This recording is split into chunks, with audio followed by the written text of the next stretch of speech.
Hey everyone, and welcome back to the channel. Today, we're diving into a significant, yet often overlooked topic, the persecution of Christians around the world. In many parts of the world, Christians face everything from subtle discrimination to outright violence simply for their beliefs. Let's get started. Our journey begins in North Korea, a nation known for its stringent control over every aspect of its citizens' lives, including religion. This control extends to every corner of society, leaving little room for personal freedoms. For Christians in North Korea, practicing their faith is an act of defiance, often met with brutal consequences.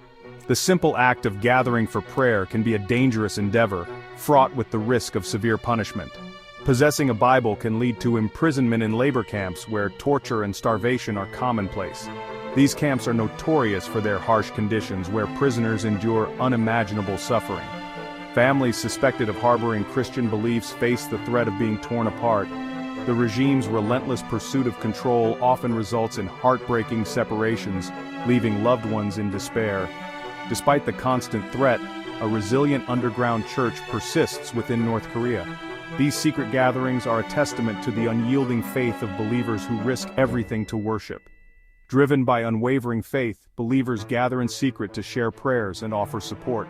Their courage and solidarity provide a lifeline in an otherwise oppressive environment. The situation in North Korea serves as a stark reminder of the fragility of religious freedom. It highlights the lengths to which authoritarian regimes will go to suppress dissent and control their populace. Organizations like Open Doors and Release International continue to raise awareness and provide vital support to North Korean Christians. Their efforts are crucial in shining a light on the plight of those who suffer in silence. Their efforts offer a glimmer of hope, reminding us that even in the darkest corners of the world, the human spirit can endure extraordinary hardship. The resilience and hope of these individuals inspire us to continue advocating for freedom and justice. Our journey takes us now to Afghanistan, where the resurgence of the Taliban has cast a long shadow over the lives of many, particularly religious minorities like Christians. With their strict interpretation of Islamic law, the Taliban have imposed severe restrictions on religious freedom. Since their return to power in 2021, reports of violence, intimidation, and forced conversions of Christians have become tragically commonplace. Many have been forced into hiding, living in the shadows, and separated from their communities. Despite the dire circumstances, organizations like International Christian Concern and Aid to the Church in Need are working tirelessly to provide Afghan Christians with emergency aid and support.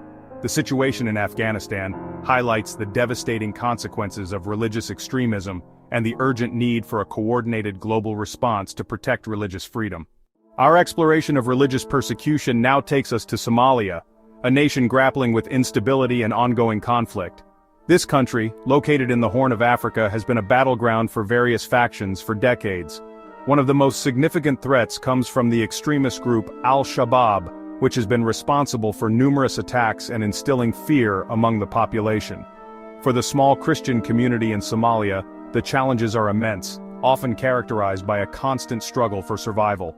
They face discrimination, social ostracism, and even violence on a daily basis. Al-Shabaab enforces a strict interpretation of Sharia law, considering Christians to be apostates and legitimate targets for violence. This has led to a climate of fear and oppression. The very act of openly identifying as Christian can be life-threatening, forcing many to practice their faith in complete secrecy. Underground churches and hidden worship gatherings have become their only refuge. Despite the immense challenges, stories of resilience and unwavering faith emerge from Somalia. These individuals continue to hold on to their beliefs, finding strength in their faith and community. International organizations like Open Doors and Barnabas Fund are working tirelessly to raise awareness about the plight of Somali Christians and provide them with practical support. These organizations offer not only material aid but also spiritual and emotional support to those in need. The situation in Somalia underscores the devastating impact of religious extremism, which has torn communities apart and left many in despair. This highlights the urgent need for greater international pressure to uphold the rights of all citizens, ensuring that everyone can practice their faith freely and without fear. Our journey through the landscape of religious persecution brings us now to Sudan, a nation marked by a long history of conflict and division. For Christians in Sudan, life has been a constant struggle for equality and recognition. The Sudanese government's imposition of Sharia law has created a system that disadvantages non-Muslims, including Christians. Despite the obstacles, the Christian community in Sudan continues to demonstrate resilience, advocating for their rights and working to build bridges with other religious groups. Our exploration of the challenges facing Christians around the world takes us now to Pakistan, a nation grappling with religious extremism and controversial blasphemy laws. These laws, often misused against those accused of insulting Islam, carry severe penalties including life imprisonment and even the death penalty. Christians, often among the poorest communities in Pakistan, are particularly vulnerable to false accusations. One high-profile case was that of Asia Bibi, a Christian woman falsely accused of blasphemy in 2009. While Asia Bibi was eventually acquitted, numerous other Christians remain imprisoned on blasphemy charges. The struggle for religious freedom in Pakistan is a stark reminder that the fight for human rights is often a long and arduous one.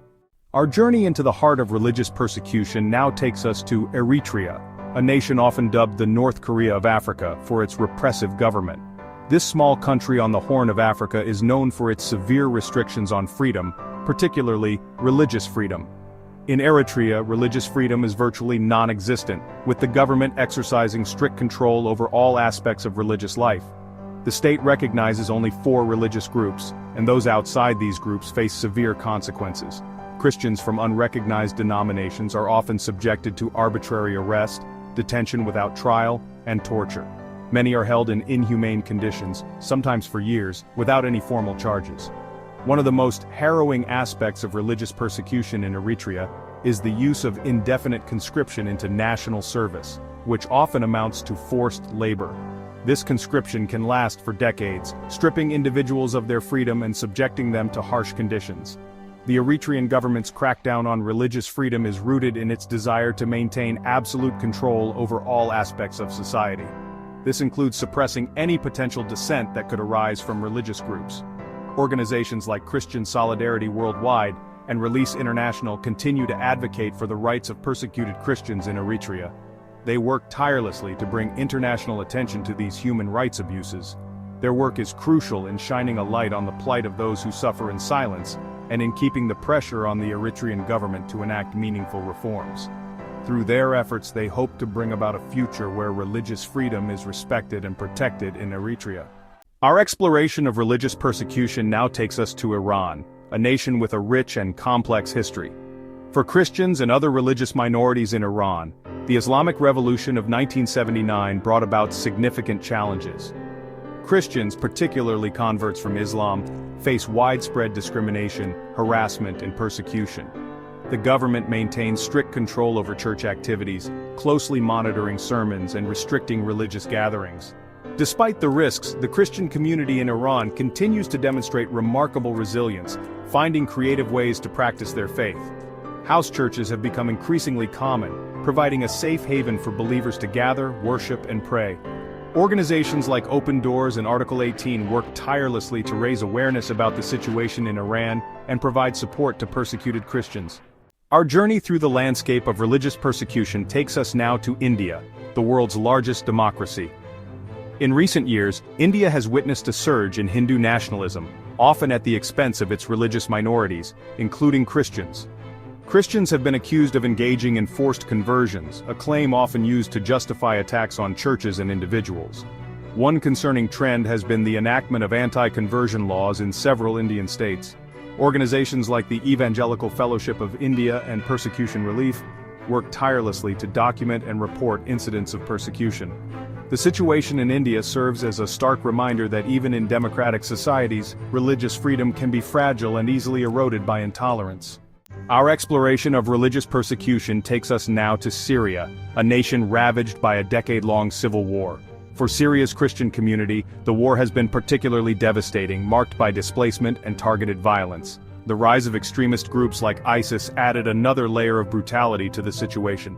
While the military defeat of ISIS in Syria has brought an end to their reign of terror, many Christians remain displaced. The situation in Syria highlights the devastating impact of conflict on religious freedom and the vulnerability of religious minorities in times of war. Organizations like Aid to the Church in Need and Open Doors continue to provide vital aid and support to Syria's beleaguered Christian community. Our journey through the landscape of religious persecution concludes in Nigeria, Africa's most populous nation. For Christians in Nigeria, particularly in the northern regions, the threat of violence and persecution has become a tragic reality. Boko Haram has waged a brutal insurgency aimed at establishing an Islamic state in Nigeria. Christians in Nigeria often find themselves caught in the crossfire, targeted both for their faith and for their perceived association with the West. Despite the constant threat of violence, the Christian community in Nigeria remains resilient, drawing strength from their faith. Organizations like Open Doors and Christian Solidarity Worldwide work tirelessly to provide support to persecuted Christians, offering trauma counseling and advocating for their rights. As we've journeyed through these 10 countries, we've witnessed the devastating impact of religious persecution on individuals, communities, and entire nations. But these stories are not just tales of suffering, they are also stories of resilience, courage, and unwavering faith. It is our collective responsibility to stand in solidarity with those who are persecuted for their faith and to work tirelessly to create a world where everyone is free to believe without fear of persecution. We must demand accountability from those who violate religious freedom and promote interfaith dialogue and understanding. The fight for religious freedom is a fight for human dignity, equality, and a more just and compassionate world.